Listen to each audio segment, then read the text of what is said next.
how's automation leading way for you? Yeah, very interesting question.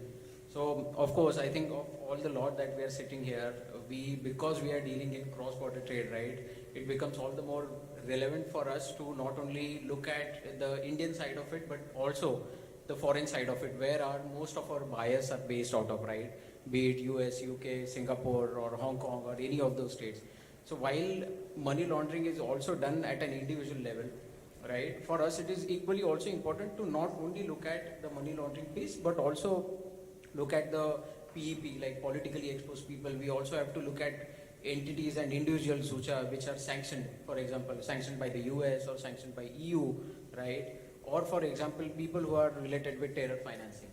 So with us, because we have started in early COVID, right, in 2020 is when we started our operations in India, and we are a Singapore headquartered company, we had tied up with one of, in fact, to be very honest, one of the program sponsors of this very event, right? We started off with them, and with them we have gone ahead and done this API integration, where the moment we have an entity onboarded on our platform, individual as well as their parent entities, the system auto checks for a possible match on the money laundering blacklist or let's say a sanctions blacklist. And the moment that happens, right, a signal is thrown off in a form of an email or an alert on our platform.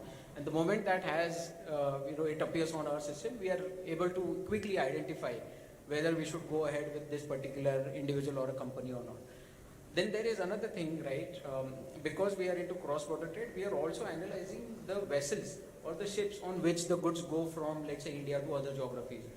So more often than not, what happens is some of these ships are also sanctioned by the US or the European Union. Okay. One such example is, we recently came across is that everything fell into place. There was no match on the individuals, on the companies, on the other, ultimate business owners, right? But the vessel that was carrying this particular consignment from India to US, right, was sanctioned 10 years before. And 10 years before, after it got sanctioned, the vessel was decommissioned.